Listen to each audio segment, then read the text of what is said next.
Welcome everyone. Today we have another interesting topic about human resource development and how human resource development create impact with the audit. People in the organization and the role and contribution of the HR strategy. So first thing first, when we do for HR related audit, we have to understand what type of people actually working inside organizations, who is the people's those who are contributing inside the organizations. HR audit people in the organization. In this area there is a employees number and turnovers.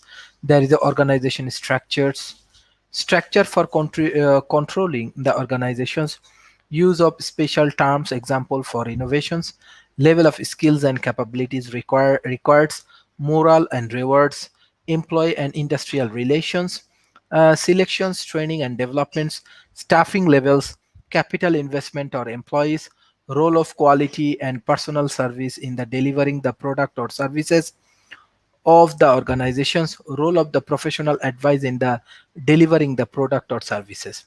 So when we focus on the number of employees and the employee turnover, so if turnover is high, we have to understand that there are a lot of challenges inside the organizations.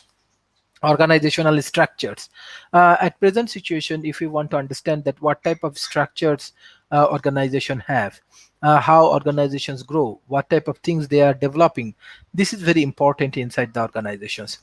Structure for controlling the organizations. In the organizations, there are different kind of structures, different kind of things which is help them to develop these things. Use of special terms for the innovation. Let's say there are different kind of students and different kind of community, those who are actually developing these things. Level of skills and capabilities records. If we have different kind of skills and capabilities, this is also important. Moral and rewards. If we have a morals like honesty and sincerity, as well as if the organization provide real values for the morals and reward, this is also important. Employee and industrial relations. In terms of organizational fact, employees and industrial relations also important. Selections, training and development. If we have a selections, if we can do the proper training and developments, this can help to organizational development. Staffing level. There are different kind of staff live in the organizations. If we can understand their levels and their competency and take necessary initiative, this is also important. Capital investment or employees. If the organizations has proper capital investments, and if we can do the necessary initiative, that is also important. This is also important for us. So we have to be very much careful about that. We have to be very much about that. Very much interesting about that. Staff level. There are different levels of staff in the organizations, and organization has to invest money on that. Role of quality and personal services. The most important thing is that quality is most important things of the organization. If we have a proper quality, if we have a proper implementations on the qualities, if we can uh, do uh, a lot of interesting things. This is very important. This is very important. Role of quality and personal evidence. If we have the proper quality of educations, if we have employee has proper quality, that time our organizations can go for the next level. Role of professional advice and dealing with the product of services. If our organizations have proper roles and proper product, this is also important for us. Role of contribution of HR strategy. Relationship with strategy. We need a proper relationship with the strategy. We need key characteristics of the HR strategy. We need consistency of target strategy across different levels. Responsiveness of the HR strategy in the leading change in the organization. Role of HR strategy in the leading change in the organizations. We can monitor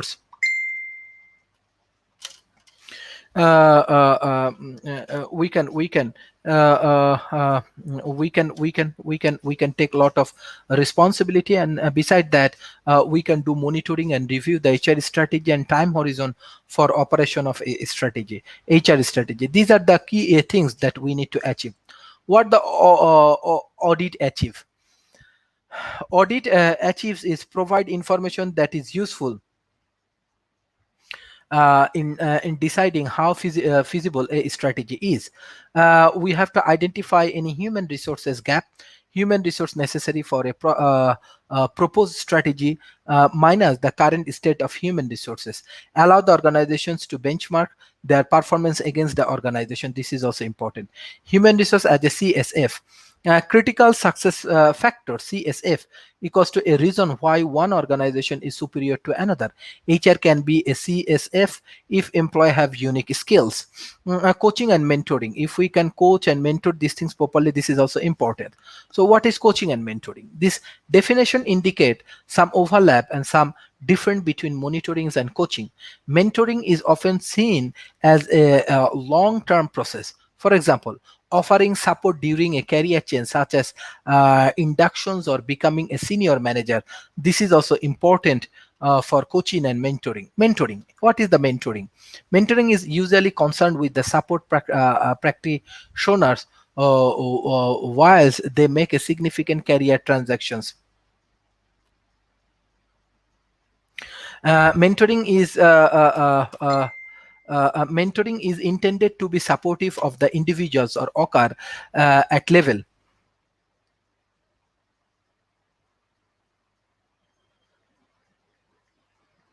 So this is very this is very this is very important for us, and mentoring is usually concerned with supporting practitioners while they make a significant career transactions. uh,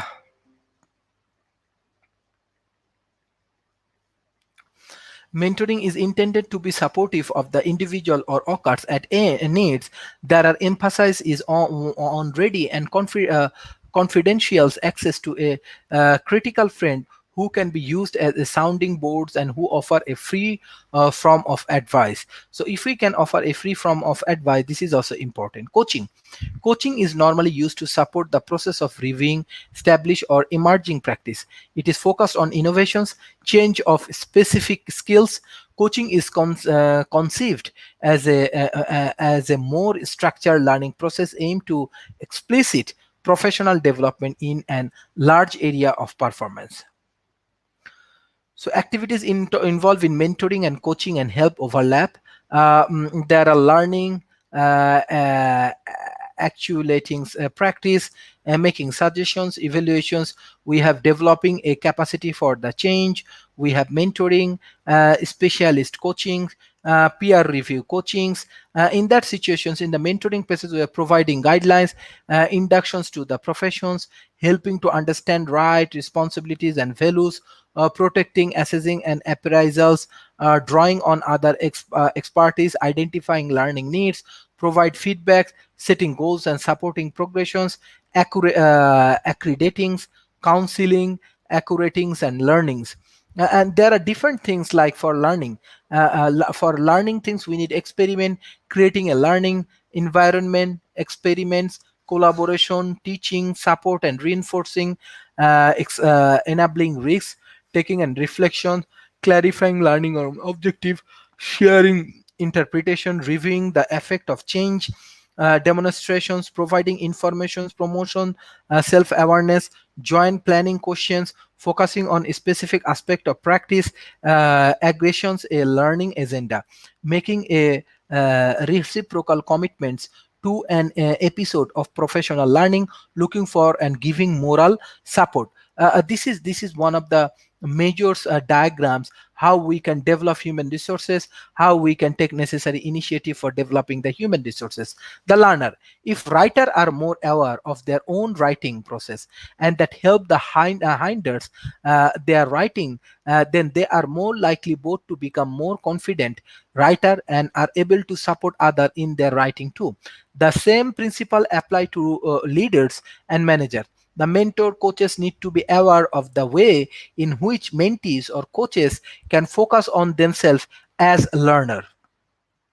So the learning, the transformation dimensions in learning, in mentoring and coaching, transformation or the change come about through the learning conversations. The conversation enable the process of mentoring or coaching in which there need to be explicit focus on learning. Denitions and the Creek cycle of learning 1990s is useful for this purpose. We can do review learn apply. We can go for do review learn apply.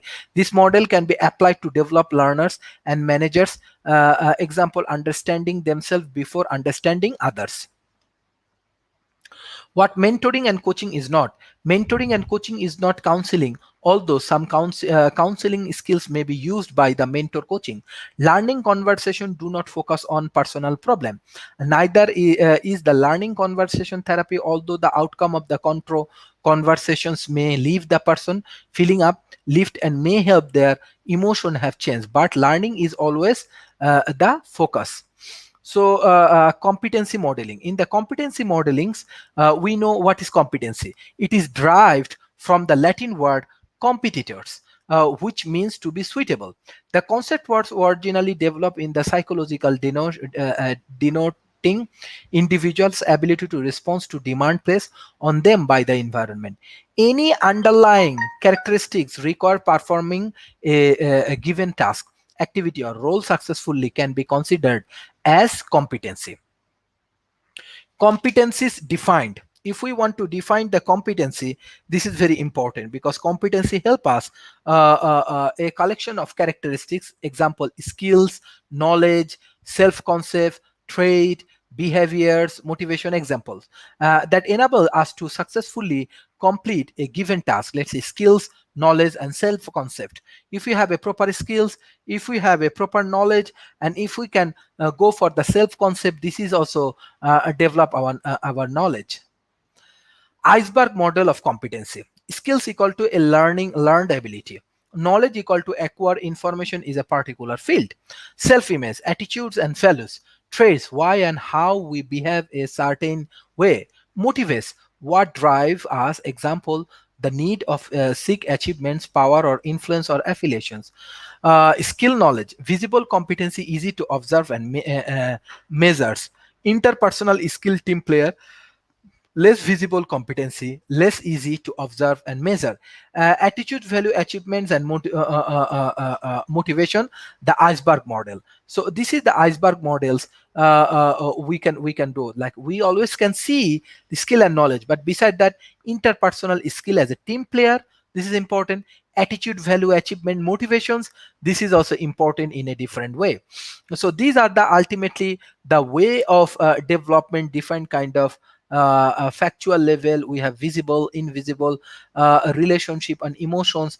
In the visible and factual level, we have status, issue, means, fund, option and interest. In the relationship enhance, we have value, aggregations, interpersonal conflict, fear, needs, and empathy, pleasure, point of view, empathy, former experience and perceptions, and information is very important. Beside that, competency in the corporate world, communication without offending others, critical thinking, seeing the big pictures, ethics and social responsibility, ethical behaviors, information technology, creativity, optimizations, interpersonal diversity, being non-judgmental, leaderships, managing change, self-management learning, self-motivations, teamwork, collaborative or impact of self, technical know-how. This is very important for competency of the corporate world.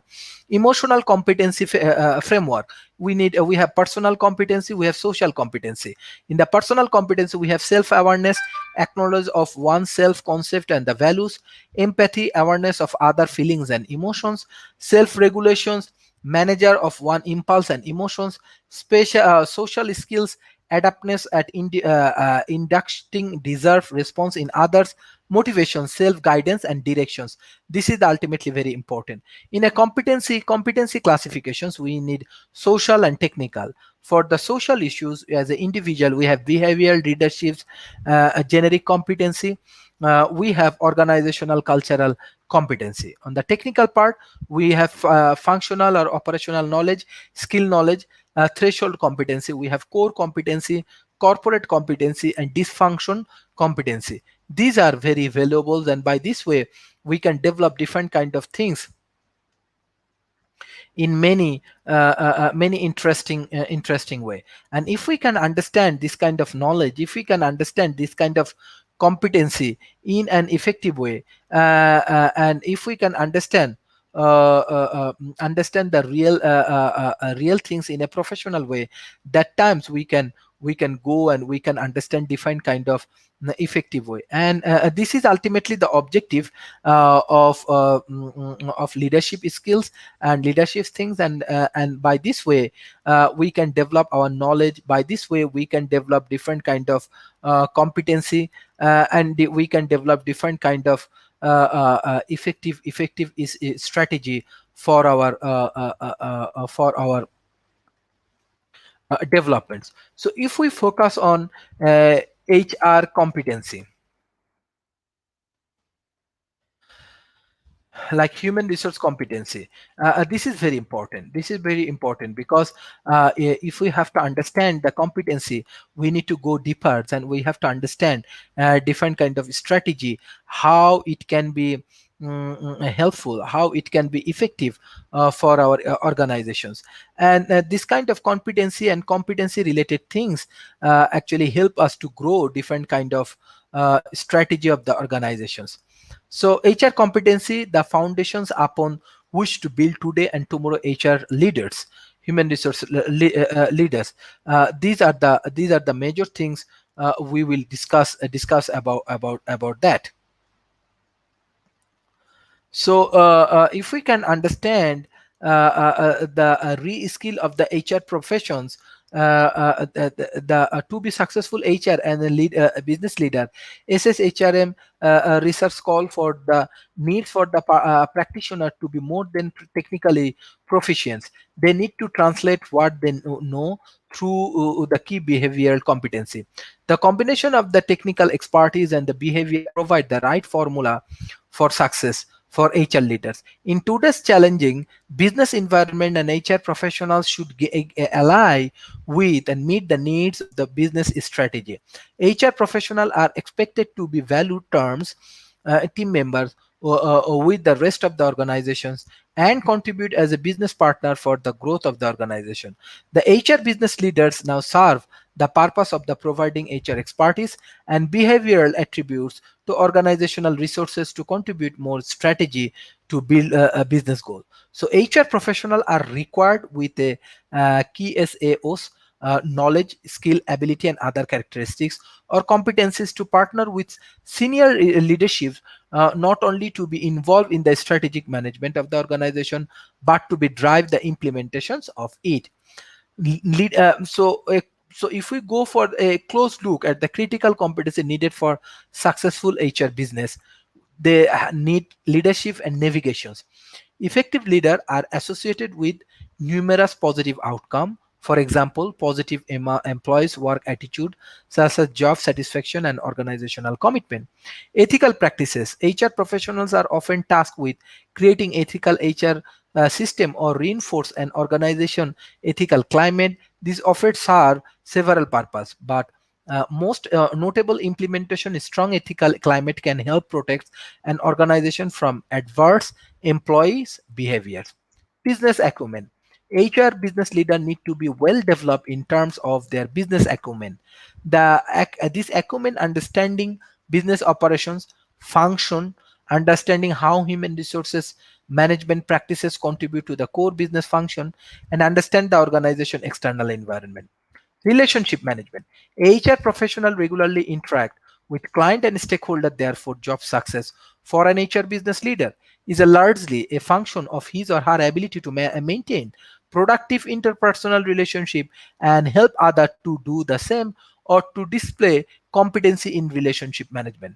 So in the consultations, while there is a own organization, HR professional often take on the role of an internal consultant, or expert of human resource issues. In this role, within the consultant competency, HR professional can help business unit address challenges related to human capital. Critical evaluation.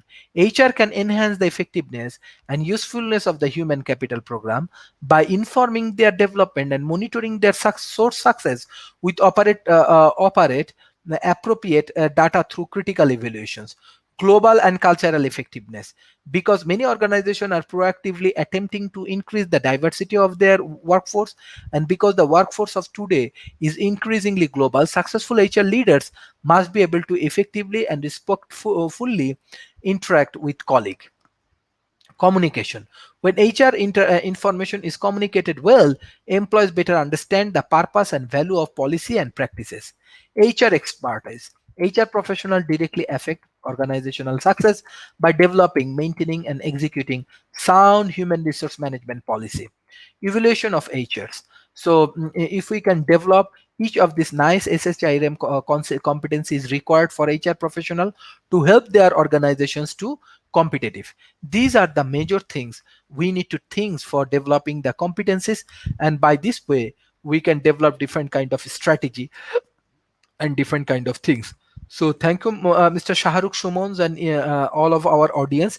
If you have any kind of questions or anything regarding human resource development, you can directly ask me and it will be very effective for us. Thank you very much. Thank you for today's session.